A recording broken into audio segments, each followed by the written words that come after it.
your cover letter to BuzzFeed? Dear BuzzFeed, I am in the 1% of bed pissers, and this is what I have for you. And I don't even drink anymore. No, literally. Well, yeah, we were on this because somebody who I think drinks a lot every day, all day maybe, is Steve Bannon, beacon of unhealth. We talked about dark health before, and that guy might be the least healthy man. He exudes dark health through his pores. Yeah, every sort of orifice. And he's wearing. We've also talked the big mystery.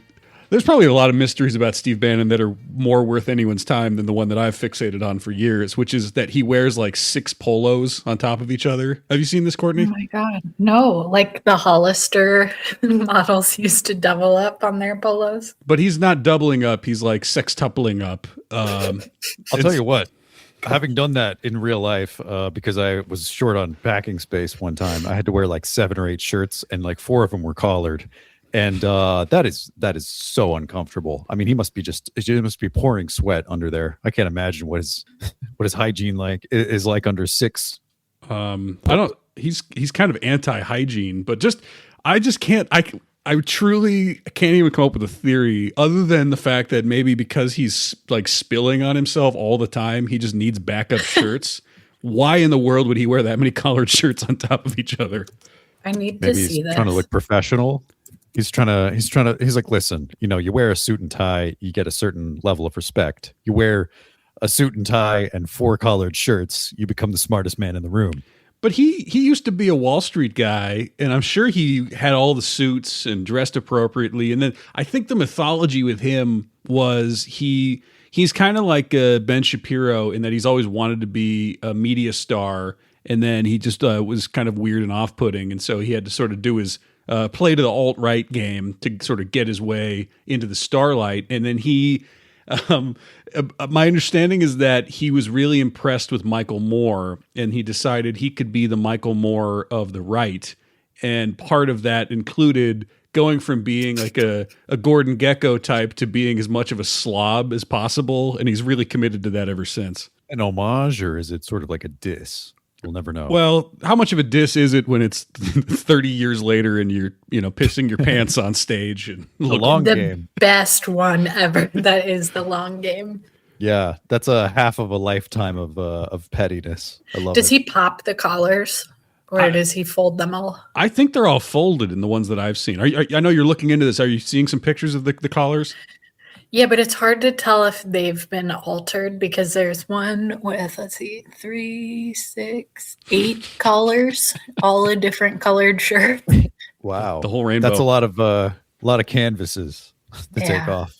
Honey, honey, I laid out my shirts for tomorrow, and there's like his whole wardrobe is on the counter. Which one shouldn't I wear?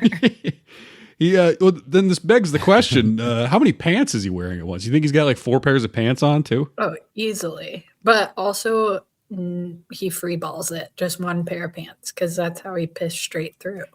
Oh. He's dressing kind of like he's in he lives in an Arctic base and he has to sort of go outside for the emergency beacon is not working. He's got to go out in sub 40 degree, weather. And he's like, yes. There's negative 40 degree weather. And he's like, I don't know if I can make it without getting frostbite. That's just how he dresses normally. And I guess I'm not really keeping up with Michael Moore's fashion, but I don't think he quite had that going. I think he just would like wear a ball cap and like a hoodie, as I recall. So I'm still not sure where the polo enters into it all. What intrusive thought is following me right now is, have you ever seen the Jim Henson show Dinosaurs? Oh, yeah. Long time ago. 90s Disney. He looks like the baby. I'm the Bannon. Not the mama. You handsome devil. He goes to his his stylist. He has a picture. He's got a VHS of a recorded Dinosaurs episode when it was new. And he's like, all right, go to 7 minutes into this. I want to look like that because that's what the Michael Moore of the right will be. Freeze frame it right here. Yeah, that's what I want. Yeah, stylist is like, I don't even know how to begin to make you look like this child dinosaur, sir.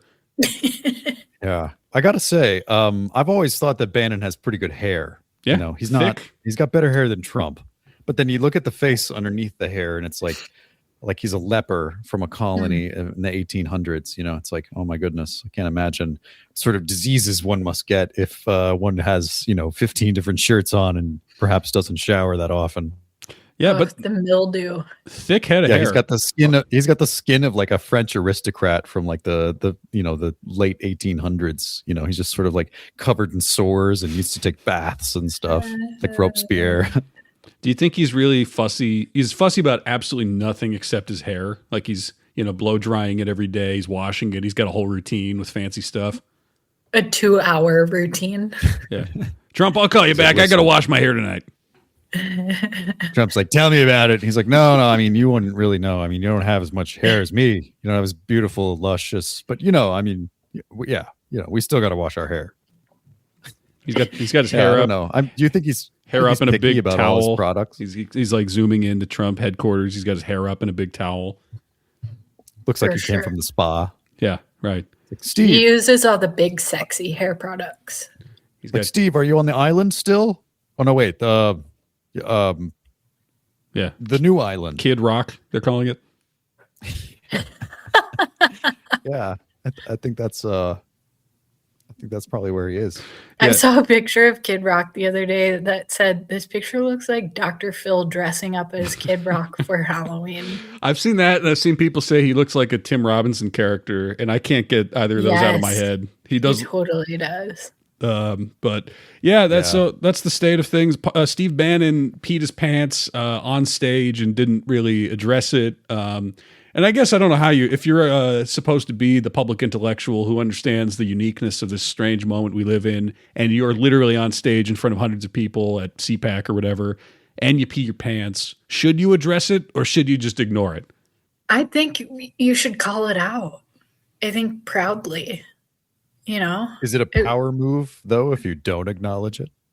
and just gaslight people.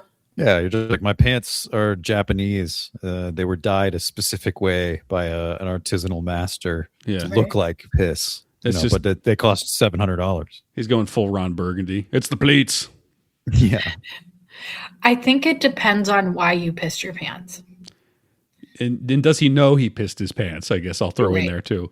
Right. It's step 1, self-awareness. Step 2, A cry to an appeal to heaven. Yeah. yeah. I mean, who An knows acknowledgement. what cocktail of drugs and alcohol he's on every day. Maybe he has no bodily awareness of what's going on down there. Right. Seems to be a common problem. I think Elon is wearing diapers because of ketamine, and Trump's wearing diapers because of, whatever sick shit. I'm surprised they don't just have catheters. That would be a lot more convenient, just sort of being wheeled around with a catheter, and then you won't piss your pants. And And honestly, it would make me kind of happy knowing that there was a plastic tube up their urethras, just to I'll tell you this much: kind of stick it to them. whoever's in charge of ads at Fox News would be really excited if that became part of their brand. Really? We Fox can have a News catheter? branded catheters. Yeah, OAN, Fox News, One America, or whatever, Newsmax, all of those I think already are playing a lot of catheter ads. But if it could be Trump coded specifically, that'd be even more. That'd be the best day that guy's ever had. You know what? I'm going to get QVC on the line and we'll see what opportunities we have with them. Do you ever get insulted by the ads when you're watching something and you're like, oh, this is for old people? I'm like, oh, this is a fun show. I'm going to turn it on, and it's 40 minutes of like erectile dysfunction ads. Yes. I've been getting them for Peyronie's disease, which don't have a dick, don't need that. But also literally once a month I get an AARP letter. I'm like, what sick asshole signed me up for this? What show are you watching that has the Peyronie's ads, I wonder? DTF St. Louis That- was one of them. I guess that's on brand though. That's part of the That's a plot. show. Yeah. But did you see those when you watched, or do you have I don't have commercial ads. free? I've commercial Yeah. free. Sorry. Okay, Tom. That's probably Ooh, why my Mr. dick's all Elitist. curvy. I'm living large here. I'm watching DTF St. Louis without any Peyronie's ads. Living large and straight, no curves over here. Yeah, I was kind of hoping you'd pick something that was like a very like girly reality show, and for some reason somebody's like, we got to book the Peyronie's medication ads for that show. Real Housewives of New Jersey. Get me Bravo on the line. I've been seeing a lot of Ozempic commercials lately, and I feel like it's a bit sort of like a veiled insult. You know what I mean? It's like I don't feel like I need it, but you guys seem to be pushing it quite heavily. Yeah, it's kind of a safe bet that any American watching TV might need Ozempic. So that one might not be like a coded insult about the content of the show. That's true. They just know that I'm American. They're like, this is highly relevant to him somehow. Right, probably. Or at least someone in his family, at least. Yeah, someone in his family has an eating disorder, I'm sure. I wish for young people's sake, specifically, I've got younger siblings that are just inundated with Ozempic commercials. And my little sister is not the target demographic for it, but it's getting to her. And she's like, I know one of my best friends is on it. I think maybe I should consider it. And I'm like, girl, no, because we haven't even seen what the aftermath of all of this is. Yeah. Does she know of the side effects? Like you can go blind from this. There's a big lawsuit about people going blind from taking Ozempic because they were trying to get thin. But they're blind. Snatched. I mean, I guess so, but you need a cane and a whole lifestyle adjustment now just because you're thin. It's like I'd rather just be a little fucking overweight, maybe, and be able to see. Yeah. Can't drive to the gym anymore. I'd rather see that I'm thick than trust that I'm skinny. The curse of society's expectations for women. Yeah. We got breaking news, everybody. I'm sorry. Hot off the press. Just been handed this by our trusty team of producers who are out there in the field. Archaeologists have made a stunning discovery of a 1,600-year-old fragment of Homer's The Iliad on a papyrus scroll inside the gut of a mummy in Cairo, or I guess about 118 miles south of Cairo. So this is an exciting discovery for literature, for culture. They do gloss over for women, for Hot Women's Month. The matcha. Mm-hmm. I do wonder though, why was it in this guy? Why was this guy eating this? Why would you eat the Iliad before you die? Courtney, you want to take this one? I mean, I would think for safekeeping. Kind of like if I can't have it, nobody can, so I'm just going to digest it. Oh, well, that didn't pan out for this guy because everybody has the Iliad on their shelf. Everyone's had to read that. I guess to me, it kind of sounds like a long game of telephone.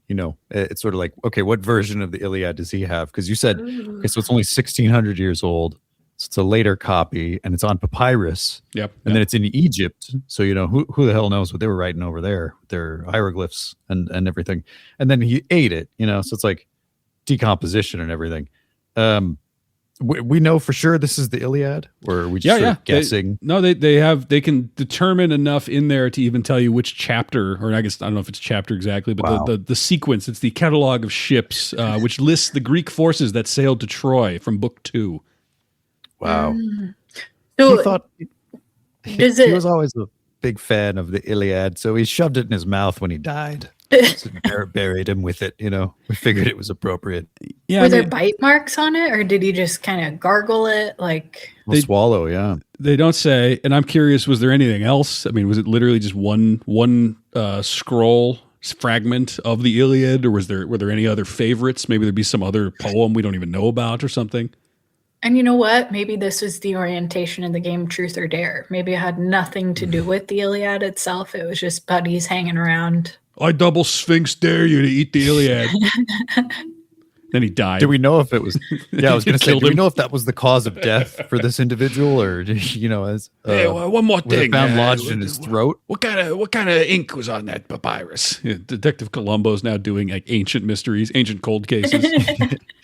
You're telling me it was written on receipt paper? Okay, that's the cause of death right there. Too many bisodium phosphates on that stuff. My wife's always telling me, don't get the receipt. And I tell her, we gotta balance our checkbook. I don't know how much I spent on it. And I don't know what to do. she's always like, honey, don't be touching the receipt. There's estrogen on the receipt, and we're supposed to be having children. And I say, listen, I'm Italian. I exude estrogen, and I don't need it. Yeah. I'm Italian, and I've somehow been 70 years old for the last 50 years. I'm not too worried about it. Yeah. If God wants me to have children, he'll bless me. And then somehow it turns into a swashbuckling thing where like the Nazis are after him. He's Indiana Jones and he's Columbo at the same time. Yeah, the Nazis want the secret Iliad copy from the mummy's stomach because it's sacred. But it's contemporary, so it's just like internet dorks who call themselves Nazis today. Yeah. Oh no, It's Nick like, Nick Fuentes is chasing me. I got to solve this one fast. Got to solve this one fast before he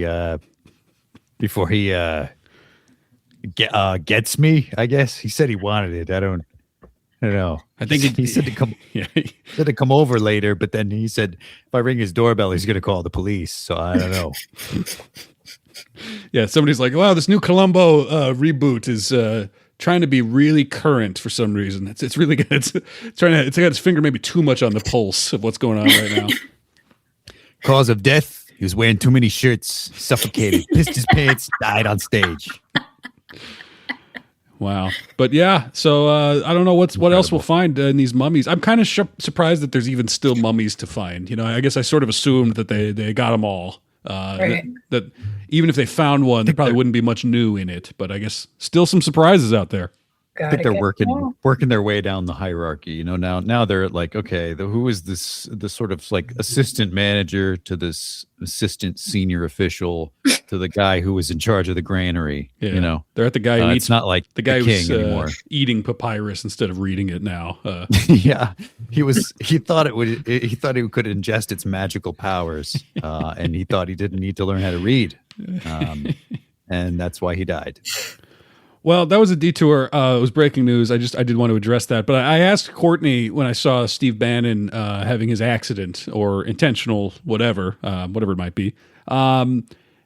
Is there a pantheon of celebrities or notable figures, or I guess in this case, political thinkers, movers and shakers who have a little bladder control that we might go down? Because we've talked before about Liam Neeson as a guy who has been out many times, many a night. I imagine has one too many drinks and has a large puddle under his shoes. Yeah, and my foundings did not surprise me that there are handfuls of public figures that have notably pissed their pants in public, and then it got kind of sad. At first, it started out a little scary because let me tell you, semantics really matters when you're plugging it into the internet machine. And I was shocked to find that typing in pants pissing celebrities took me to a whole different corner of the web. Oh boy. Oh, So, like a specific site where they're like, here's the shocker: multiple specific sites. And you had you were really being thorough and checking out you all clicked of on them. every single one of them. Yes, absolutely. Specifically for research. Yeah. For the research. That being said, I will have to go in about 5 minutes. Got a matter to attend to. But the majority of all of these pants pissers are people in the movie industry or public political figures who have sad diagnoses. So I thought that would maybe be less entertaining to talk about. Bruce Willis doing that, it's not appropriate. So funny. On the website that you went to, that I'm sure maybe the second or third it probably was kind of funny, but when we're talking about it, it's not. Yeah, it's two routes of not funny, and one of them causes your body to tingle and the other one doesn't. Were there any that were funny, or are they all basically we have the pantheon is Steve Bannon last week and Liam Neeson 100 times throughout the 2000s, and that's it? Yeah. Well, we can throw in Jessica Simpson. She did piss herself on stage. That's kind of funny. But then also I'm like, is it that funny because she's a mom and like moms have weak bladder control? But Leah Michelle, not a huge fan of her, so that's fucking funny. Yeah. when Hilarious. she pissed her pants before a performance for President Obama. Loved that. Can we take a break? Yep. We're gonna need to clean up on aisle Leah Michelle. Folks, sometimes nights they don't pan out the way you hope. Sometimes you gotta adjust some things, clean the floor when you didn't plan to. We'll be back and running in just a minute here. Well, sometimes you let one slip. You know, one slips past the net, one slips right down your leg and right into your shoe, and that seems to be what happened here. And we can't all piss in the bathroom or piss in a sink. Yeah, At the end of the day, we're all just folks pissing our pants. Another one, Zoe Dutch. This is crazy. This is probably the worst place. I would never want to piss my pants. she's Zoe okay. Dutch. She's like a young actress, right? She's like 30 or something. Yes. Okay. Is that young, Tom? Are we? That's are very we young. calling That's ourselves young here? childlike. Yes. During Hot Women's Year, that is young. Oh, I was just asking because I'm also in my 30s, so I consider myself old. You're In fact, still young. oh no, Courtney, I'm old. I walked down the street the other day, and I told my wife this story, and we both laughed for about 10 minutes.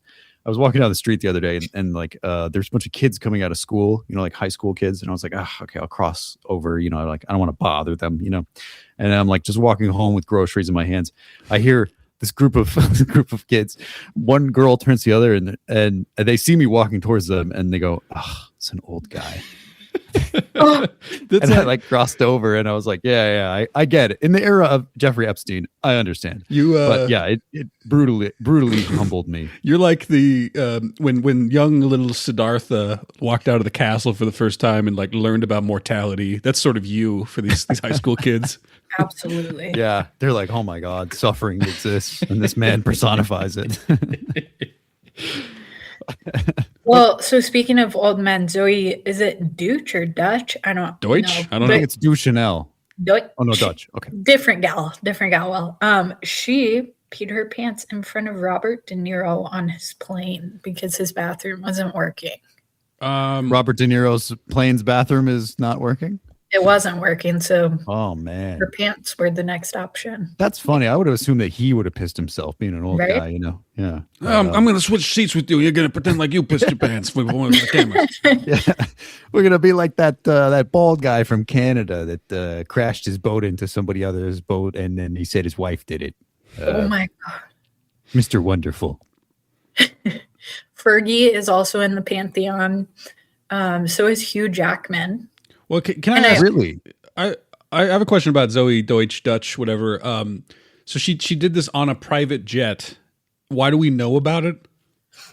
See, and that's comes back to your question of would you want to own it? Well, what did Robert De Niro call a press conference? He's snitching. Yeah. He's like, listen, everybody. I had a young actress on my plane earlier today. There was no funny business except funny she pissed her business. pants. But she definitely pissed her pants and then did not switch seats with me. It was her the whole time. It's so funny. Robert De Niro for, I don't know, 60 years has just been like the most uncomfortable man whenever he has to do any interview or any public appearance. You know, he's a great actor and everything, but anytime he's on like a talk show, you know, to be Conan asks, you know, what was it like to be on set? And he's always like, it was fine. Yeah, you know.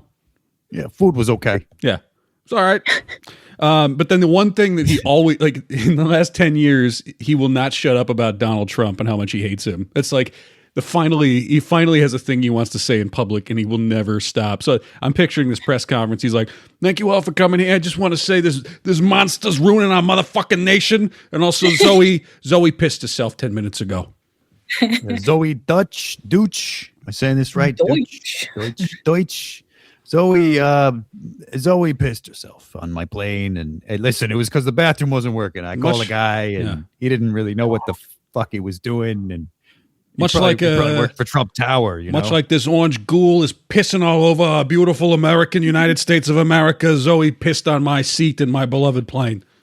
Yeah, Congress is like the bathroom. It's not functional right now, and it's sort of creating problems for the knock-on effects for the Americans. He sees this. It's really embarrassing for her, and he's like, "This is a good lesson I can give to the country about Trump and what he's doing to us." Yeah, what a nice old guy to be whose plane to be upon. Two more. All right. A Tennessee state senator, this one's silly because in December of 2024, this man was arrested on a DUI hit and run charge. And then police body cam footage showed him pissing his pants during the field sobriety test. Ooh, that's not a good look. Not a great time. No, hilarious though. And then there was an African president who was filmed standing during their national anthem at a road commissioning ceremony, and he very clearly pissed his pants. That incident went viral, and then a couple weeks later, several of the journalists were detained in connection with sharing the footage. Oh man, I'm picturing. To be fair, I was going to say, sorry, Tom. I was going to say, to be fair, if it's a road commissioning ceremony, you just know that's out in the middle of nowhere, and there's probably no bathrooms anyways. So True. I kind of see it from his point of view. I'm picturing now, you've got basically somebody who's analogous to Kevin Costner in JFK. He's reviewing footage from all these pants pissings, and Robert De Niro's behind them every single time. De Niro's there. Every single celebrity who's ever pissed himself is within 10 feet of Robert De Niro. Joe Jonas, De Niro. De Niro's behind it all, don't you see? De Niro's the piss piddler. It's like he puts on like a little Zorro mask. He sort of looks like the Hamburglar, but it's Robert De Niro, and he's got a little jug of piss.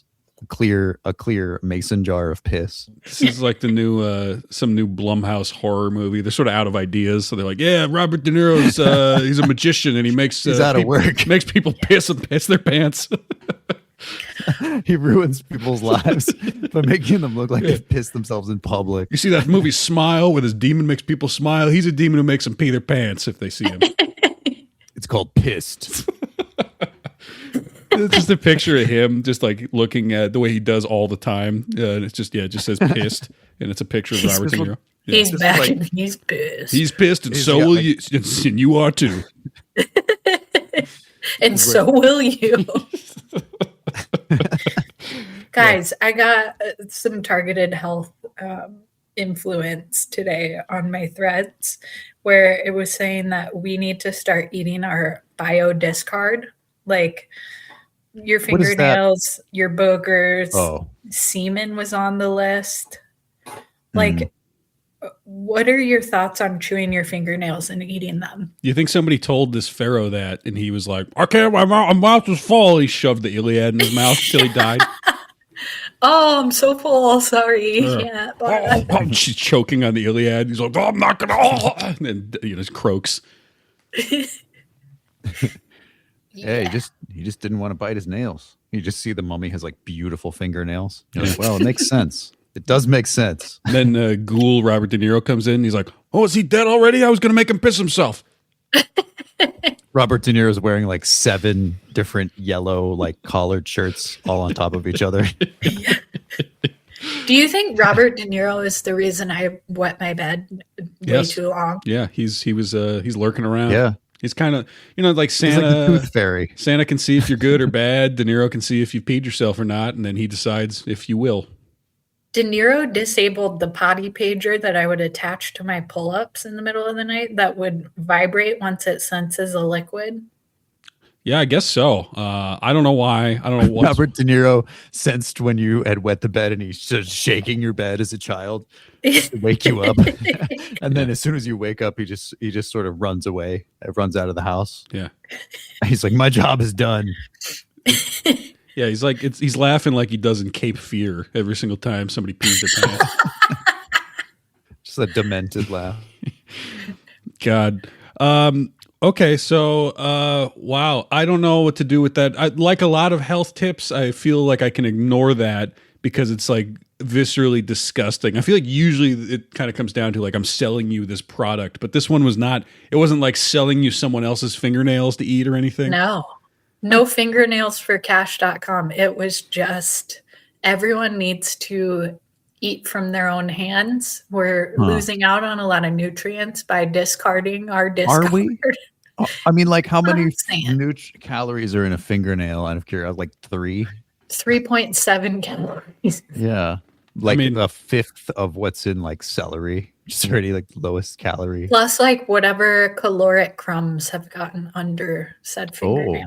If Yeah, it turned probiotic. out there was a gram of protein in a fingernail, people would be eating their fingernails all day long. 100%. Yeah, I don't know. I just don't feel like we're running out of food that quickly. You know what I mean? I think I'll pass. Also, But was the like, author like doing it themselves and advocating for it, or was it just like a think piece where they're like, theoretically speaking, we could all eat cockroaches and our fingernails and we'll survive the apocalypse? This is a new Matt Iglesias headline. He's like, I've been eating my fingernails for 30 years, and I think it's been really good for my health. Yeah. My beautiful hair is actually directly related to the collagen in my fingernails. Right. I'm hoping Courtney doesn't get all these, hasn't curated her algorithm to give her these guys that I like to hear from for some sick, demented reason. like, that's what I'm wondering. I'm starting to second guess myself. Like, what the fuck am I doing wrong on here that I'm getting all of this unsolicited advice? Is it unsolicited? But I think it was more for the comments, because overall, you'll be happy to hear the masses are not down with this. No one wants to be eating boogers anymore. Yeah. Anymore. I mean, after you're 4, yeah, kind of loses its appeal. It's like, are they the most savory of bio discard? Sure. Most but do they get stuck in the back of your throat, hanging around your little uvula? Sure. I don't even want pellets of MSG. Yeah, this is your gross. body makes for you. You know, on the flip side, my algorithm just showed me for the first time. I never knew anything about Wagyu beef and the cows and the treatment of them. Will, you're probably an expert on this, but you know the way that they are raised and the care that's given to them. Yeah, they're treated better than like Norwegian prisoners, from what I hear. They're sort of like given massages and they sing to them, and they let them listen to Strauss and Bach before they go to bed, and let them stay up late and drink chocolate milk. All the good things. That's exactly right. So that they, they taste great, but they're not. I mean, yeah. No, but what I thought was, as I'm looking at this and I'm watching these cows that are being coddled, and they've got their like air conditioned little barn. They get massages. They get music played for them, like symphonies played for them. I think we need to be Wagyumaxxing our own lives, basically. Like that sounds like a great compound. I'll go live with those cows. This sounds pretty nice. Yeah, it does. It's probably pretty nice right up until slaughter day, and then you're like, oh Jesus, the cows are coming home today, boys. The Wagyus say to each other. If we're all going to the same place, we might as well get some massages and nice music. You go live. So like there's a little space in the barn that they rent out for us to go have a nice couple of weeks living with the cows. And the guy's giving us massages, and I was reading that he'll even name them all to talk about them and like personally sort of attribute some personality. Watashi-san. Yeah. Watashi-san is going to be the most succulent of them all. I've been favoriting him, giving him all the best Bach music. And he gives us names too. He sort of ignores our real names and personalities. He's like, if you were a cow, this is what I would call you. I'd call you your cow name. Yeah.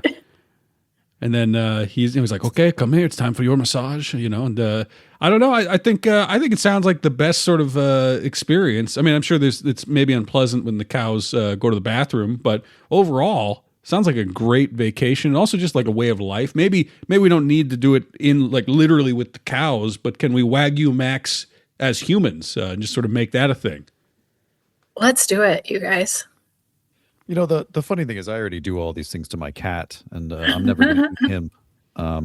So I suppose we don't even need to do it for animals that we eat, Tom. That's a good point. We could just sort of check in. Maybe you could have sort of like a Wagyu spa, Yeah, Wagyu-max your cat. You check in, you request the type of massage you would like. You say, hey, I kind of like medium pressure.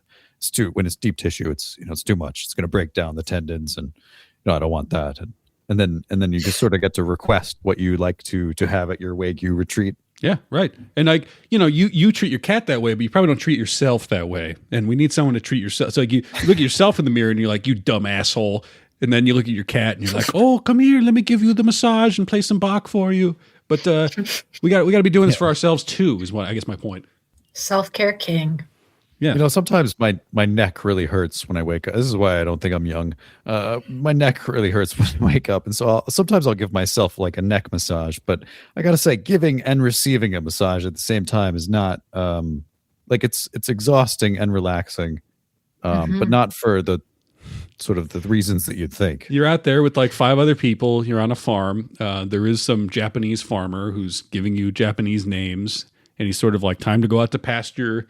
And he sort of herds you out into a field for a little while. You come back home. He gives you a massage, plays you some music, and then you go to bed on some hay. You know, That sounds glorious, honestly. Yeah, it sounds like a detox, sort of mental and physical detox. All right, so new idea. Throw that out there. Somebody, if you want to invest in that, we are happy to talk with you about it. Yes. I don't know exactly where to start, but just keep that in mind, everybody. It starts with in- so let us know. Are you down for this? Yeah, that's right. Now, Will, I know you had wanted to talk about your trip because we sort of are in this weird space where all the headlines I see, and as I prep for the show, it's sort of this nonstop stream of you don't know how bad everything is about to get. Everything's about to grind to a halt. All planes are going to stop. All economies are about to crash. And so I'm at the point where I would like to go on some trips, or at least find some plans for some trips. But I'm not sure if everything is going to fall apart in the next month or two. But you did go on a trip, and I'm curious, what's it like to do that right now? Well, I'll tell you one thing. A question for you both. Do you guys wear masks on the plane, sort of post-COVID, or have you thought about doing that, or are you, or is that weird? I did when I traveled abroad. I wasn't feeling very well, and so I did it more out That's of so courteous of you. respect. That's very courteous. You're an A+ tier. Out of respect for people who believe in masks, out of disrespect for the people who do not. That is a reasonable answer. What about you, Tom? If I was sick, yes, I would. I haven't been sick while I've been traveling, so I haven't done it. So I guess that makes me, I don't know where that lands me on the spectrum. Yeah, I honestly just came to the conclusion that, you know what, most people are fucking gross, and if I just wear a mask on the plane, maybe I won't get sick, because usually I'm a little sleep deprived when I'm getting on a plane, in one way or another. So yeah, I wore a mask on the plane, and when you get on the plane, you have to do the walk of shame through the first class. You know, the elitists, the top deck of the Titanic, so to speak. And there was an elderly gentleman who looked at me like I was in my underwear wearing this mask. It was so funny, and it was one of those unfortunate things where it's like I didn't just walk past him. You know, I'm not just rolling my suitcase. You know, it was like a traffic jam, and I was just stuck, and I was I don't know, 30 inches away from this guy's face, and he's just mean mugging me. And then I kind of look over at him and kind of smirk, and then he gets like more angry. And I have no idea. I think it was related to the mask, but anyways, you do get some weird looks for that, but I don't really care. I'd just rather not have that old man put his germs all over me. So yeah, I'd say traveling with a mask or sort of any sort of personal protective gear in the era of just the most disgusting public health crisis ever in American society. Yeah, it doesn't go over well, but I would say it's necessary. Yeah, for sure. Do you guys still wash your hands since COVID? Do I still? Yes, I've always. Let me just go on the record. I've always washed my hands.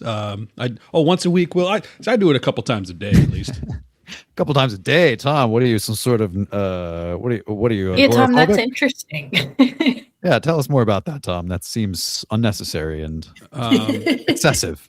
Yeah, they say you're supposed to sing "Happy Birthday" front twice, or front and back. I guess you could do it backward once. That's what AOC told me during COVID. She said, "Sing Happy Birthday twice, or Twinkle Twinkle Little Star," and I sing them both. Yeah, you know, I like to go. You just sing them though. You forgot that was in the context of while you're washing your hands. Here's my thing though. My parents never Wagyumaxxed me, so I don't have exposure to either of those songs. Wow, so I'm just getting like wet hands. Call it good. Yeah, just hands wet. Just dunk your hands in a river, stream, creek, like any And sort of shake gutter. a little bit. Are there any Yeah. like opening credits songs that you like to sing from a sitcom? Because it basically is just like 30 seconds. Like, if you think about the opening credits to any sitcom that you like, can you hum it, or are there words maybe you could sing to while you wash your hands? Yeah, the Sopranos theme song. Woke up this morning, got myself a gun. Washed my dirty hands. Got some new Improving. soap on my hands. Perfect. Yeah, just do that. That's a great one. I go with the Seinfeld one. I go bow bow bow bow bow bow bow bow bow. My wife thinks I'm having a nervous breakdown every time I wash my hands once a week. People on airplanes, you sort of get so into it, you start doing the act. That guy, you ever walk into the walk of shame when you get onto the airplane and you're not in first class? You ever see how many settings there are in the washing machine? And there's one for blood. Like, And who the hell is going in and getting blood off their clothes? You throw the door open and do a little Kramer impression. You're like, Jerry, the house is on fire. You're like, it becomes you got the whole, all of the ensemble's characters. You're sort of like thinking of the A plot, the B plot. Yeah. And Melissa's just like, Newman. You know, I run into the other room and I knock on the door. She's like, you could just count to 30. You don't have to you don't have to make up a whole Seinfeld episode. And I say, but it keeps my hyperactive mind at work, honey. And she just puts her hand on my shoulder lovingly and sighs and walks away. Well, yeah, I mean that would definitely work, but yeah, I guess to answer your question, Courtney, I do occasionally wash my hands. Yeah, I think that's a good call. That's cool. That dates you right there. Do you remember The young kids don't. elderly millennial? Remember when in the early Washes his days of COVID, it was hard to get hand sanitizer, and there was some batch that you could get a lot of, and it just smelled like straight tequila. Yes. I have some of that at my work desk. Really? Right now. As as a souvenir, or is that company still in business? I think it was, I don't know. I assume the company I work for was inundated with free hand sanitizer, and this is the last of it that they want to get rid of. Listen, this shit never goes bad. Yeah, I've still got like half a container from that period, because once I could get stuff that didn't smell like I was a raging alcoholic who drank tequila for breakfast, I did switch. But I've got it. I'm like, I guess I don't need to throw it away, because who knows when the next global disaster will hit. Exactly. And then I'll bring back the tequila hand sanitizer if I need to. That's my thought, exactly. And also, as a former raging alcoholic, I kind of keep it too. Just a sniff, just a little smell. Yeah. Just for nostalgia. Take off the edge. Had a rough day. Yeah. Listen, it's Tuesday. I need to smell tequila. That's how it goes. I don't make the rules. Tequila Tuesday. It's where I huff my hands all day until in the workplace bathroom, I just huff hand sanitizer until I marry Catherine Gallagher it and lick the tips of my fingers. So, you were going to Peru, is that right? Yes, to the beautiful country of Peru. I've never been to South America before, and so I was like, this is a relatively safe country in that region, and they have some cool stuff to look at, and they have some pretty good food. So I was like, all right, we'll check this out. The last day I was there, I was already staying in sort of the most touristy of all the touristy neighborhoods. And then I decided to go to the Peruvian National Museum, right? It's like their national museum. And so it's about 6 blocks away from their main square, right? And so I had planned a little itinerary for the morning where, my wife and I would get some coffee. We'd go to that museum. We'd go walk around the square and I don't know, just see what happens. So we get the coffee successfully. They have great coffee in Peru. They grow it there. They go kind of dark, don't they? They're not as much of a medium roast, at least the Peruvian coffee that makes it here. Oh, well, it's kind of I guess it just depends on how much you roast the shit out of it. Yeah. It sounds like you got a very generous roaster. In the source though, in Peru, you could get a nice medium roast. Oh, absolutely. I got a light roast that tasted like raisins and honey. It's incredible. But yeah, so we're like picked up from the coffee shop to go to this national museum, and the driver basically tells us in Spanish, he's like, "Eso es muy peligroso," and I'm like, "Oh, okay, that means dangerous." I'm like, "Okay, All right. Muy bien, muy bien. You're just like, well, sure. Gracias. He's like, he just rolls his eyes. He's like, get out. Yeah. Anyways, he's saying, this is a very dangerous area, and we're like, really? He's like, yeah. I actually recommend a different museum. The main square is fine because there's tons of police all around, but don't go to the museum. And then I was like, but the museum is about 6 or 7 blocks away from that square. Like what? Like that's not very far. Like, are you sure? Like it would be okay for like during the day? And he says, yeah, no, that's a very dangerous 7-block area. I'm like, okay, all right, so just drop us at the square. And he's like, okay, this is gonna help you. And I was like, oh yeah, thank you, I really appreciate it.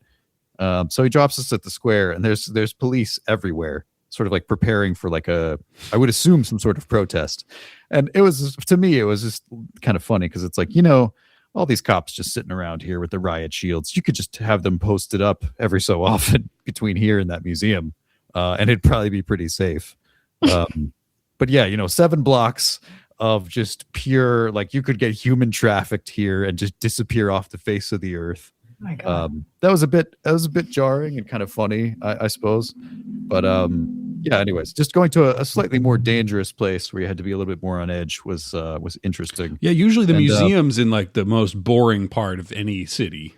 Right. And like the safest part, and especially if it's like sort of the National Museum, you're like, well, that right. gets government grants, and that's, well funded, well endowed, so to speak. It'd be funny if it was like part of the museum is really dangerous and the other part is just like any other museum. So you're like, oh, don't go to the paintings. That's a sketchy The part. 5th floor is off limits.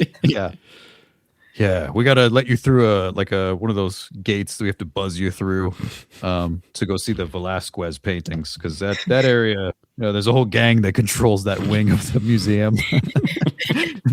They're big into the cartel business. They're big into the cartel business, and they really appreciate art history. Yeah. Yeah, they said they would take care of those paintings, so we just let that cartel exist, and we just sort of have an understanding with them. One day we'll take back the painting wing of the museum, but they have it today. Yeah. We'll hopefully buy it back from them someday with the taxpayer money. But yeah, anyways. Have you seen that 30 Rock, Will, where Liz and Jack go back to Liz's hometown for a high school reunion, and they have this joke basically that it's become like a bunch of it's been like overridden by sketchy Vietnamese people, and so it's like, I mean, very thinly sort of racist white people being afraid of different cultures moving in. But as the guy's giving directions to go to the museum, he's like, okay, there's a sign that says turn left. Don't do that. It's a trap. That's what I'm picturing your directions are like. Something like that, yeah. Also, a quick side note. This is the second sort of Tina Fey Vietnamese somewhat racist joke that I'm aware of. This is kind of funny. I feel like it's when it's more than one, it's a bit of a pattern. And I think it's safe to say she had a bad bowl of pho soup or something one time. I kind of feel like it's harbors a grudge. This might be overly generous, because I think also she's happy to. I think part of the joke of that whole show is everyone thinks that they're great people, but they've got a million different prejudices, and she sort of plays into her own in various funny ways. But I think there's like a little bit of old white people being especially afraid of Vietnamese people, just because they're like, oh, these are the people we fought and kind of lost to in the war. Yeah, they're too crafty for us. Right. They shouldn't be over here in America. Yes. They're gonna take us over from the inside because they kicked our ass. Like, yeah, like this fear that the suburbs are going to become the Vietnam War, which I feel like there are probably old white people who feel that way, and there's a little bit of that in there. Not to totally absolve her, because I think she's, I don't know, like, again, she's not shying away from insensitive jokes. No, it's true. She does everybody pretty equally, but yeah, it is a little funny. I feel like maybe food poisoning from a banh mi once or twice, kind of put her a little bit more on that end of the spectrum. Let's just say. So, okay. Other than that, though, was Peru a good experience? I mean, I got to say, it's a very beautiful country. Natural wonders, beautiful mountains, lots of very nice people, but lots of people that do not care about anything. A lot of super weird bureaucracy. Okay. So in a place like Switzerland, which I've never been to, but I know a decent amount about. It's great. I would expect Great point of them to comparison. be- Unlike Switzerland, which I can imagine. I imagine this is the Switzerland of my mind.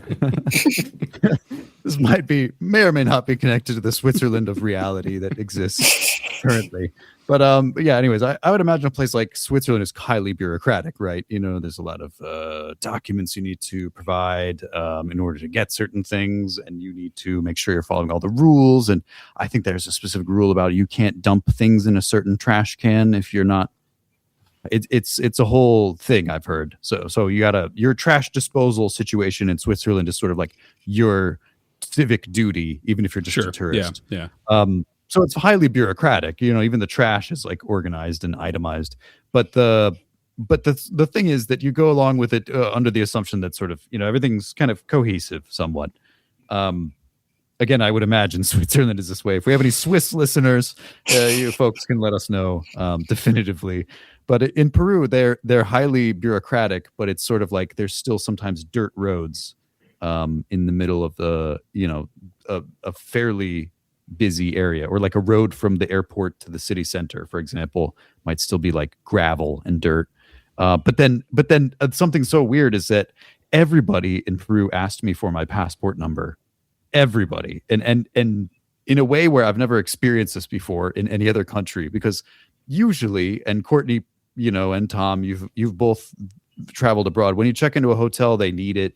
You know, they take a little photocopy of it or whatever. Right. And you maybe fill out a little form, and that's normal. But in Peru, they asked for.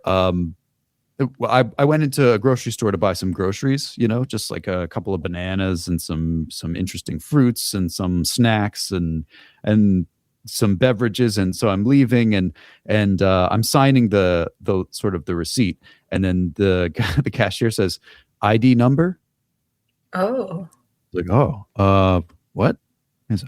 What's your national ID number? I'm thinking like, I don't know. Six. So I was just like, yes, 67, 67, 69. 69? Yeah, 69 ABC, buddy. 420. 69, 420, 67.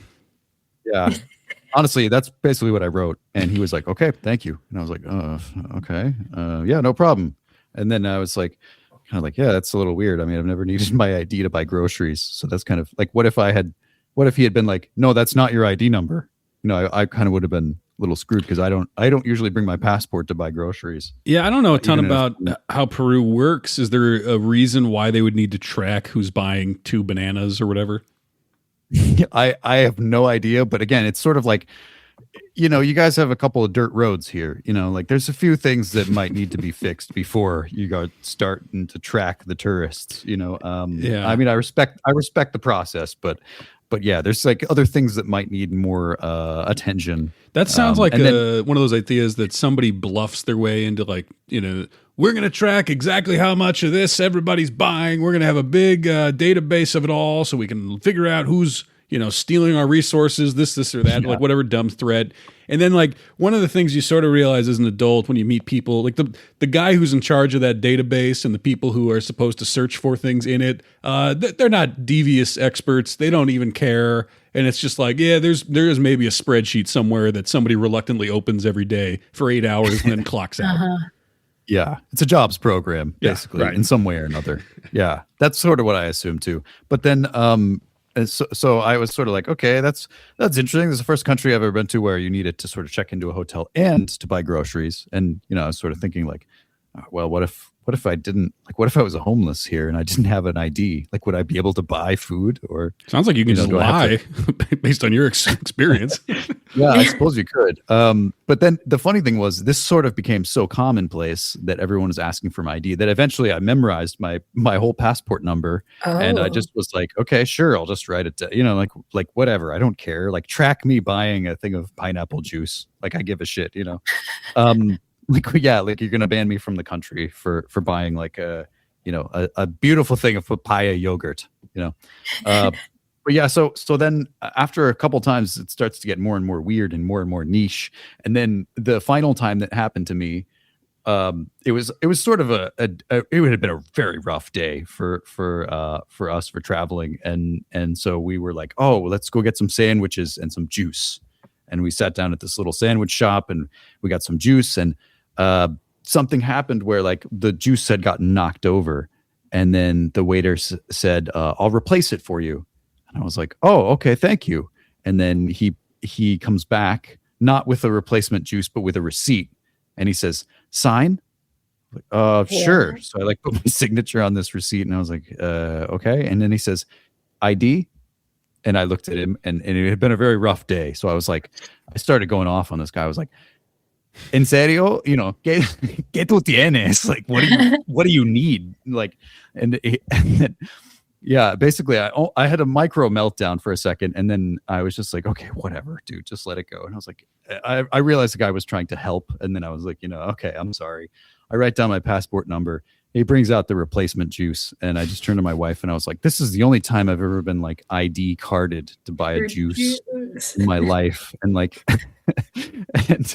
and I don't know what he was going to do with that information. It's just sort of like, I don't like, does the restaurant track how much juice goes to foreigners so they don't have to pay as much in taxes literally of the year? Like, it's kind of like a doctor's chart. They sort of see like, oh, he's had 45 juices on this trip. I don't know what his deal is.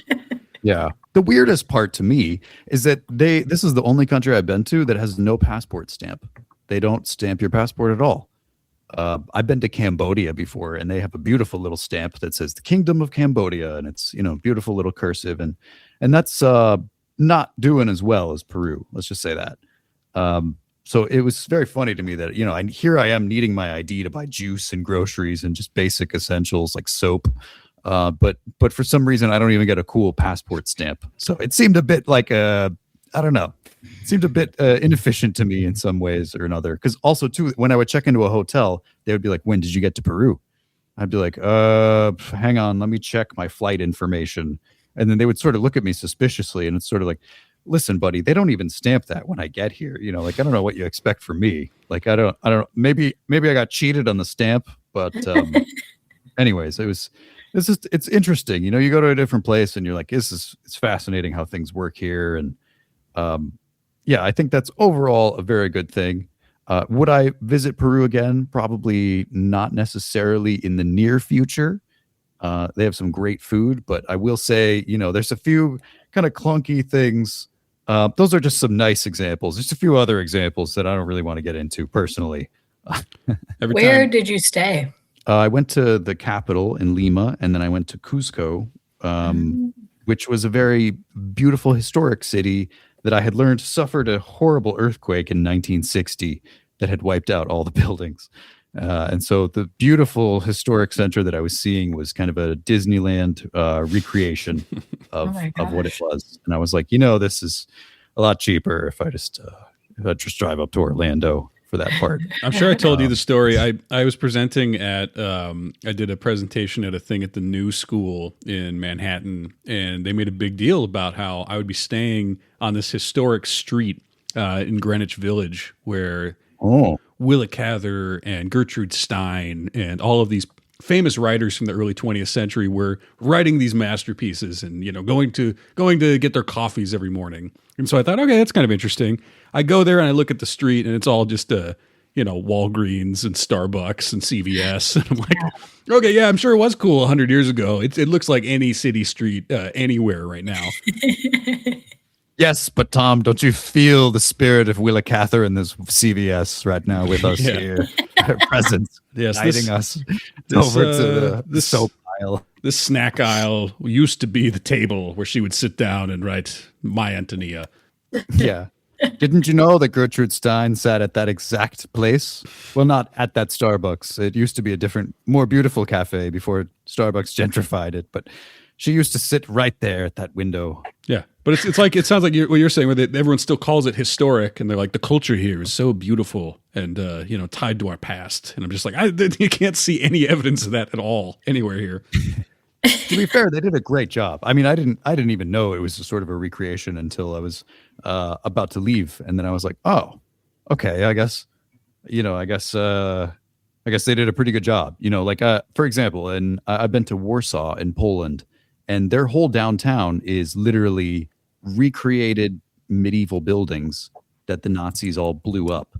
And they were like, you know what, we don't want our downtown to look like shit, like an American city, poorly planned. So we're just going to recreate all these buildings like from scratch, like from paintings. And so you go there and it's kind of interesting because it's like, wow, it's beautiful. And then upon further inspection, it's like, yeah, that's just cement. That's cement with like red, sort of aged red paint on it. And that's, yeah, it feels a little bit misleading sometimes, but I will say Peru is great for natural wonders. You like mountains, you like the ocean, you like rivers, beautiful place. Did you check out Machu Picchu? Yeah, I checked out Machu Picchu. Machu Picchu is a whole thing, by the way, guys. If you're going to go to Machu Picchu, you got to plan your vacation like 6 fucking months in advance, because I had purchased everything for Machu Picchu except the tickets into Machu Picchu, right? So I had booked like, you have to book a train that's like 5 hours from Cuzco to like this tiny little town, and you can't take a car the whole way because there's only train tracks. Because it's such a small little valley, and I was like, oh, this will be so charming. The train is like a diesel train, and the fumes are just blowing in through the window for 5 hours. I'm just getting a beautiful, beautiful headache. I've had more headaches on that trip than I ever had in my life. But yeah, no, pollution aside, it's beautiful, beautiful scenery and everything. And you get your tickets, you go all the way over here. I learned 3 days before I was going to go to Machu Picchu that, oh, you got to buy tickets like 4 months in advance for this. Oh my God. And I was like, oh my God. Oh shit. I'm spending 10 hours on a train with diesel fumes blowing into my face tomorrow. And you're telling me I'm not even going to get goddamn tickets? Come to find out that basically some snobby French people at UNESCO were like, well, we need to limit how many people see Machu Picchu every day. Because it is the UNESCO way to like gatekeep fun things for people. That's, by the way, not applicable at any other UNESCO site. I've been to ones that have millions more visitors per year, and you just walk up and you buy your ticket, and no one cares. They might ask for your passport depending on what country you're in, but you can just usually buy tickets. Anyways, with Machu Picchu, it was sort of like it became a crisis, because then me and my wife were like, well, shit, we're going to have to go to this small little town and not even see, Machu Picchu. That's going to be a bit of a bummer. But then I was reading online, oh, okay, what you could do is you could show up 2 days early and buy tickets there. And I was like, well, I only have like 1.5 days there. And people were saying, well, you have to buy tickets one day for the next day. You can't buy same day tickets. That's not how it works. Oh my God. I was like, this is the most complicated thing ever. I don't understand this. But yeah, eventually, what ended up happening is we went to this tiny town, and I was like, listen, it's not even the high season. Like, it's almost about to be the high season, but like there should still be some tickets. So we walk up to the window, having basically expected to have no Machu Picchu experience, and there was like 170 tickets left. Oh my God. God. Oh, that's. And then there's several routes you can take. And I was like, honestly, I'll take whatever I can get. I'm not picky. And they were like, oh no, we have like 38 tickets left for the route that you want. And it's 4 p.m. and we close at 6. And I was like, oh, so, okay, I'll take one for the next day. So very luckily I was able to get in, and it's very beautiful. Really pretty mountains. You can see why they sort of worshipped in that place. It's just, you just feel like you're basically twice as high as Denver. Wow. So you're way up in the mountains, and you're sort of looking down at the clouds. And it's super beautiful, but the amount of gatekeeping and like 10 hours on a train where just diesel fumes are just blowing into you would think you did that 2 days in a row just to get the tickets. Yeah. Oh What'd you do for God. 10 hours? How'd you occupy that time other than just trying to hold eating your bodily discard? Yeah. Trying to hold your breath for 10 hours. Yeah, kind of. The funny thing is, usually when I'm in those situations, I try and just sort of do breath work. I just sort of, okay, just breathe, like don't freak out. Just breathe. It's really difficult to do that when you're getting diesel fumes blown into your face. I was even joking with my wife. I was like, you know what they should do? They should just attach a rubber hose at the end of the the diesel fumes and just pipe it directly into the car. And that way it'll be more efficient if they're trying to fucking kill us, you know. Saying this kind of stuff to my wife. She's like, all right, calm down a bit, you know. Yeah. Then somebody's like, sir, I'm going to need your passport. He made a joke at the expense of our beautiful country. You made a joke about the government, and we're going to need to see some paperwork here. Three jokes and you're out, Buster. Yeah. And that first one wasn't even very funny. So you better make the third one count. Yeah, if it's funny, we'll allow it to. I won't keep a record of it if it makes me laugh. If it doesn't, though, I'm keeping a record. Each bad joke. You ever want to get a juice in this town again? Yeah. Yeah. Listen, buddy, you ever want to take a walk outside of your hotel? You're going to get carded immediately. ID, please. Yeah, this street, to walk on this dangerous street and potentially get trafficked, we're going to need to see some paperwork, please. They got some beat cop who's assigned to look at the spreadsheet every day and see if there's patterns. He's like, all right, this guy, he likes juices. Columbo. He likes walking. Yeah.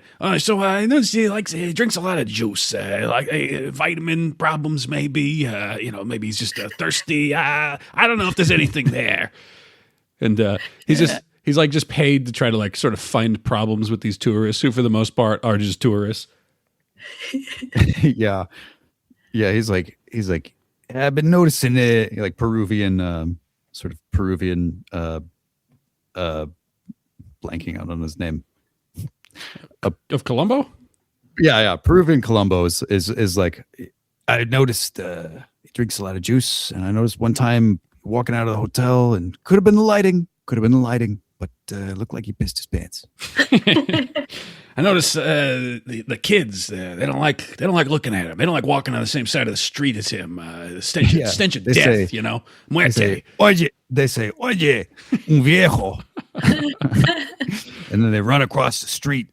Yeah. So the chief of police is like, all right, so should we pick him up? Do we think there's something illegal going on? And this just fuck with him and give him Machu Picchu tickets at the last possible fucking second. Let's scare him him. A heart attack. Scare him a little bit. My suggestions are either we scare him a little bit about the tickets, waste a lot of his time, or he might be some kind of specter of death that's looming for one of us, and we should beware. Listen, I've been watching what this guy's been, putting down at the grocery store, and he's fairly healthy for a man his age. So I think we should pump some diesel fumes into the train, like right into his face. And then he'll ask if he can switch with his wife, and it's going to be even worse in her seat.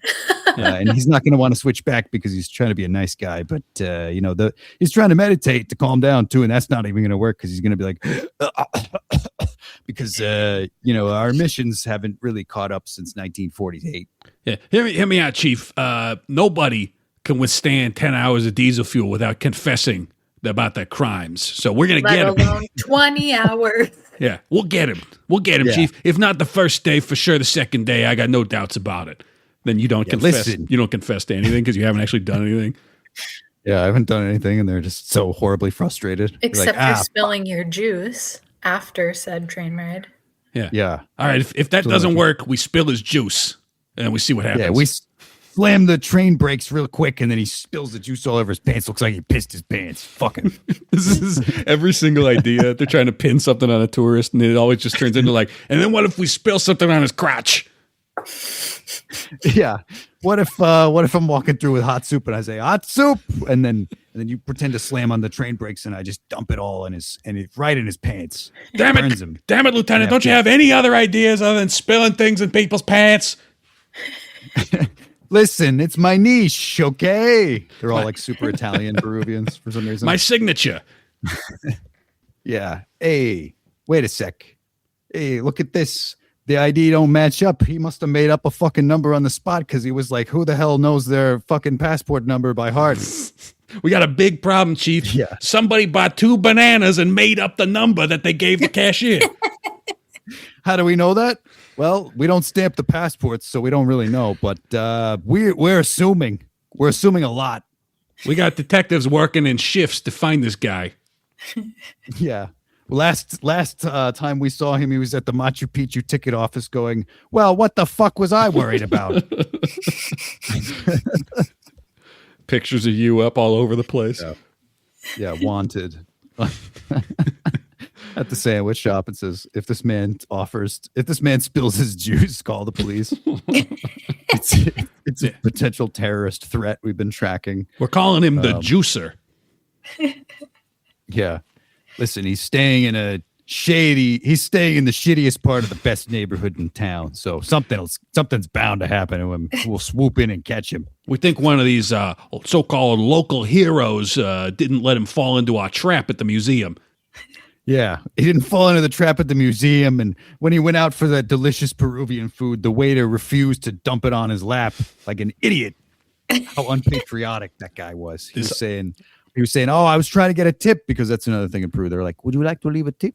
And it's like, is that a thing here? And they're like, you can leave if you like. I hate that. And then I looked online. It's not even a fucking thing. It's like you tip them a couple, like basically $1 or $2 if you really feel like they did good. And the most frustrating part is I read this online, and like I used to be a waiter, and I'm thinking like, oh, okay, like I want to be nice, even in another country. So I leave like $1 or $2 at a couple different spots, and the waiters go like, oh. And it's like, excuse me? What? And then I was like, all right, no tips for no one anymore. And so I happily looked them in the eye when they're like, would you like to leave a tip? And I say, no, gracias. No. This guy's pretty cool, actually. He doesn't fall for the tip trap. I think he's got integrity. I think we dropped the charges.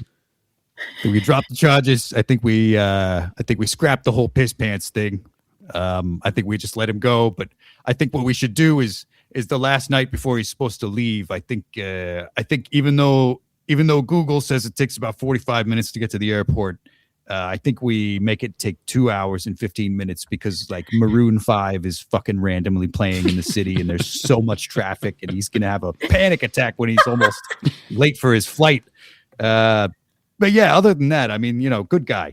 Then, Lieutenant, why are your pants soaked? Why is your crotch soaked? And he's like, well, I had a little accident. I wonder if I could go home early tonight. He's like, Lieutenant, I know that's your one trick. You can't pull that on me.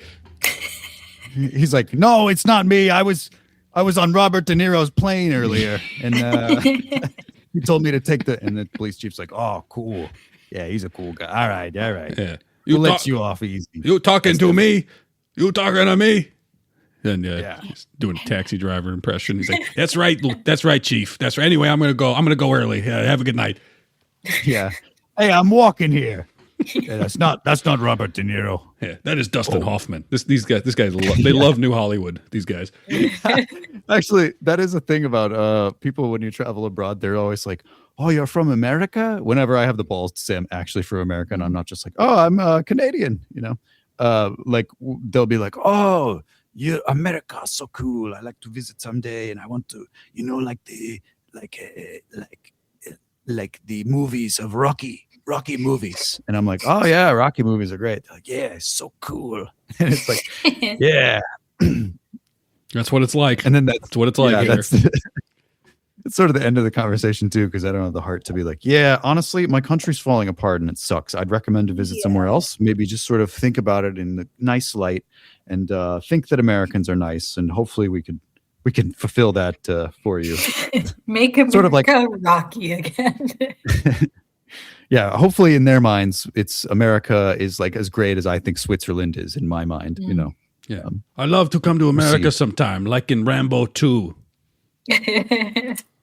I want to go to America and pretend I'm the robot from Rocky 4 and go beep, boop, beep, boop. Good morning, Mr. Stallone. I think that's gone now. He recut it, cutting the robot out like 3 years ago. Oh, really? No. That was the best fucking part of that stupid movie. It makes me laugh so much that, 80-year-old Sylvester Stallone woke up one day and he was like, I can't believe I put that robot in there. I gotta do a director's cut. The only director's cut of any Rocky movies where all I do is take this robot out. Listen, the rest of it aged well, but that robot looks really dated. But like everything we're wearing and stuff doesn't look dated or anything. So we'll just leave the rest of that in. I'm not embarrassed about the fact that all the Rocky movies are 70 minutes long and the first 15 minutes are just the end of the previous movie. But I am embarrassed about that robot. Yeah. That mink fur robe that I wore walking into the ring in Rocky 4 that made me look like a drag queen. I'm not embarrassed about that. I own that. But that robot toy thing, that was It's fucking disgusting. They should bring the robot back for Creed 4 or whatever they're on now. Yes. Oh, that'd be so Watch great. him lose his It's mind. It's like a Chinese robot though, and it just beats the shit out of Creed, and then starts like turning on Sylvester Stallone. Just cuts to like a news channel. It's like, earlier today, the scenes of destruction happened when a robot, a BYD robot, ended up turning loose upon many people spectating. Unfortunately, Rocky is now dead. His prodigy is now dead. His apprentice and all of his other school of training is dead. But hell of a movie. It's basically the Terminator, I guess, but it's the robot from Rocky 4. Mm-hmm. Yeah, you know what? Tom, we had talked a few episodes ago about how the current administration in America wants to reboot all of these old movies. Yep. What if instead of just rebooting them all, what if we amalgamate them into one, and we sort of have the robot from Rocky 4 against the Terminator, against Rambo, against It's what about this, Will? It's But Rocky and Rambo and Judge Dredd and whatever his name is in Cliffhanger. You got 15 different Sylvester Stallones, and they all have to team up to fight something. They fight Chris Tucker and Jackie Chan in Rush Hour 5. Yeah. Rush Hour but 4. one of the robots has Scarlett Johansson voicing. Yeah. We got Perfect. her from Her. We got the robot from Rocky 4. I don't know what other robot. We got the Ex Machina robot girl. Yeah, we have Alicia Vikander from Ex Machina. How about the little toaster that could? Yeah, brave little robot. toaster. Is that what it was? Brave little toaster, yes. Disney wants in on this, so we'll be putting a Wall-E. Anyone remember Wall-E? No? course. Okay. Well, we're going to put Pixar shit in there too now. And Sydney Sweeney's doing Gene's line read from the ads kind of throughout the whole thing, and it's not really clear It's if it's also robotic. yeah, like is this a plot point? Is this just pure product placement? We don't need to decide. We have that comedian Drew Ski. He does like another Erica Kirk impression as well. He It just becomes robot part of the- faces. Yeah. It becomes part of the montage. It just becomes like a giant long montage of all the beautiful things that we wish that our favorite franchises from the 80s had turned into. I mean, this is what a real meeting if you had Trump and like Giuliani in there with John Voight and Sylvester Stallone, and it's just kind of this stream of consciousnness of, hey, remember that movie? That was cool. What if that's in there too? Get the DeLorean in there. Yeah. How about this? How about what if the Terminator fucks up Godzilla? And Trump's like, that. That's great. That's amazing. What if the Terminator, Honey, I Shrunk the Kids, Godzilla? The Pentagon calls. And they're like, sir, there's been a new development in the Strait. When Trump hangs up the phone, he's like, I'm busy. I told you not to interrupt this meeting. I'm talking to John Voight, and he just slams the phone down so fucking hard. You're like, damn, for an old guy, I didn't even think he had it in him. He's furious. He's like, what? Sorry, John. What were you saying? He hits the Diet Coke button 15 times to try to calm himself down. Like at like seven, at least 10 different waiters walk in with a silver tray each with a Diet Coke on it. Putting it in front of him. John, why don't you have another Diet Coke? John Voight's like, I have 6 barely drank Diet Cokes. I don't really need another one, sir. No, listen, I get them for free. I'm the president. Come on. Cans of Diet Coke. It's just like not fancy, not even that good. It's not even like a nice glass with ice and a Diet Coke. It's warm can of Coke. Yeah. Yeah. Well, these are exciting developments. I think for sure the world of cinema should be very excited about this. I think Yes. if you could get AI to create a movie all about this, I think that'd put some people in the biz on the hot seat. Yes, to come up with some more creative stuff. I know we're running low on time. I do know we have to get our sponsor in though. Who's our ad read for this week? What do we have sponsoring our great hour of content?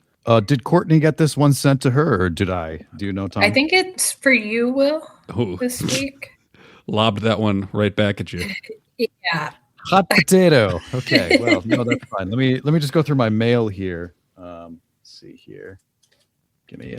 Actually, I haven't opened my mail. Tom, can you stall for a moment? Yeah, well, let me see if I have. I might have it in here.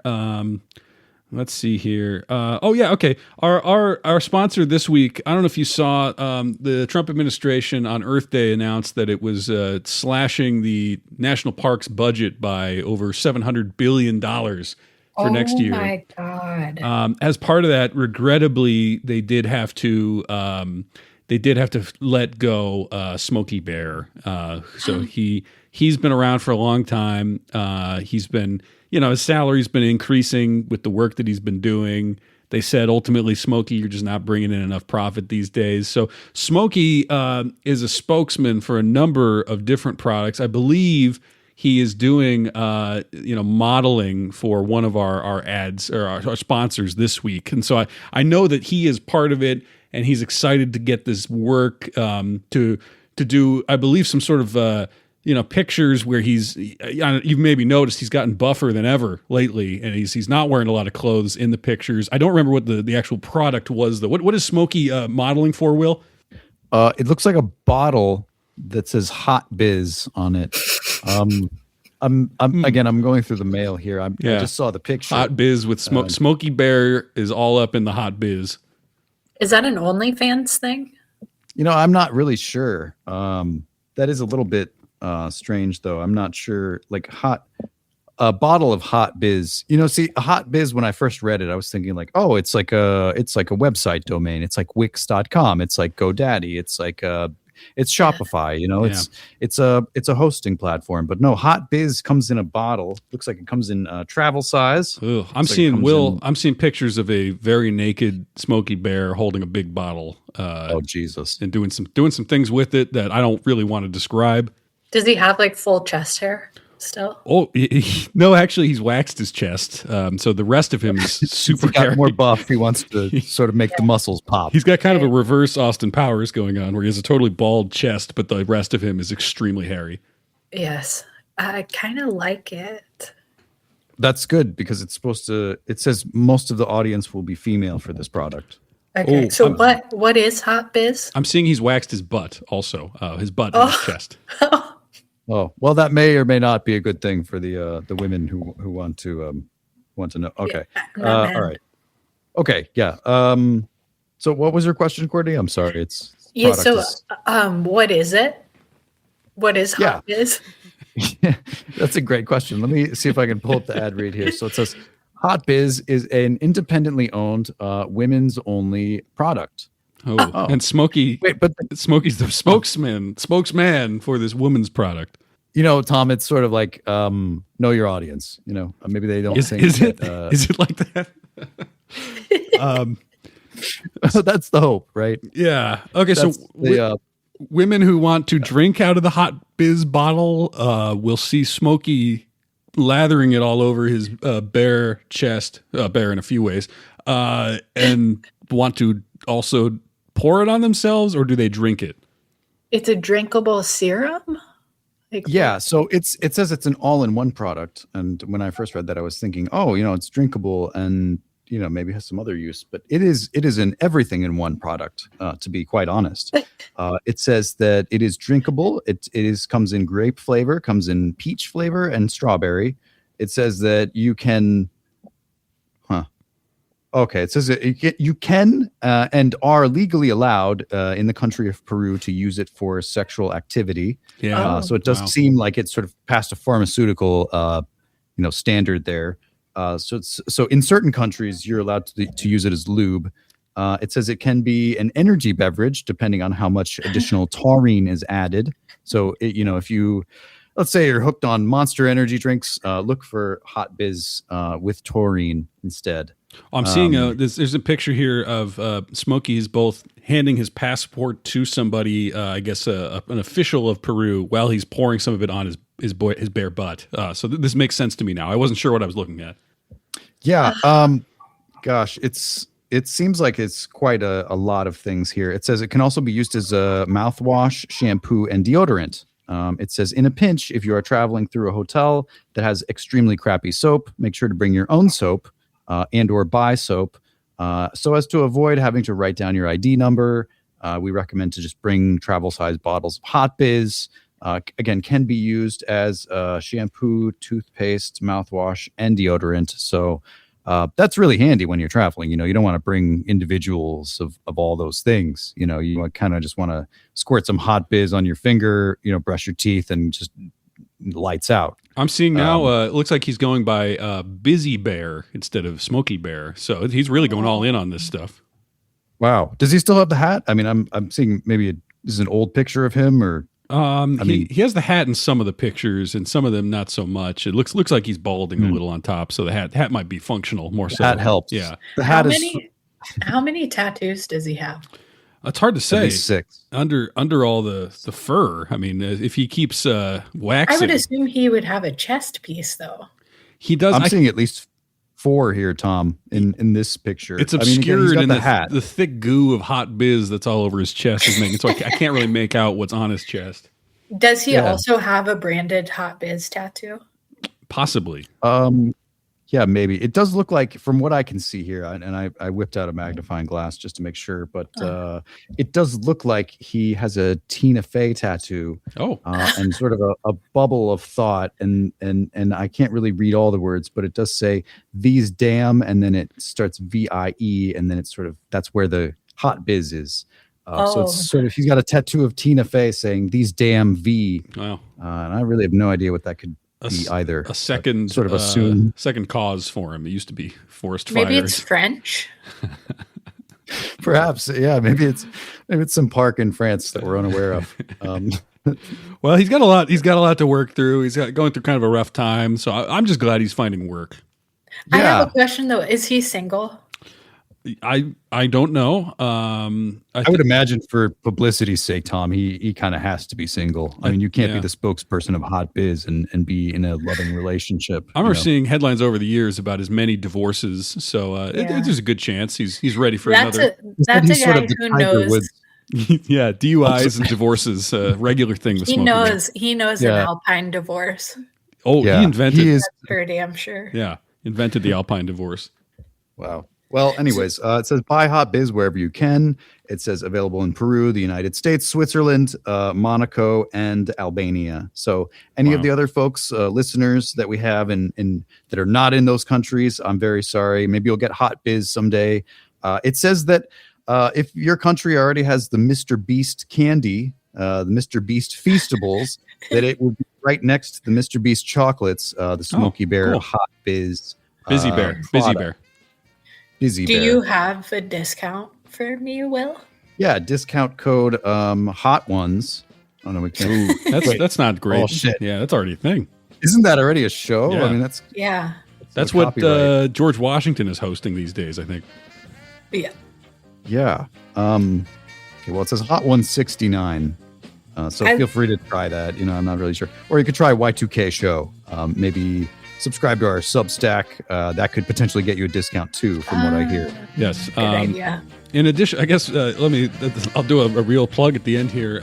We have our most recent 15 episodes up wherever you get podcasts. We do have a fair amount in the backlog these days. So if you want to be a premium subscriber and get everything that we've ever done, and I think you get a separate RSS feed to get everything that we will do, including some, I think, eventually Substack only premium episodes. Make sure you go do that at y2kshow.substack.com. And also, to dovetail onto that, if we do have any Peruvian listeners, you have a beautiful country. You are very kind people. You obviously have your own problems with your country, but so do we in America. So it's very hard to judge with a straight face.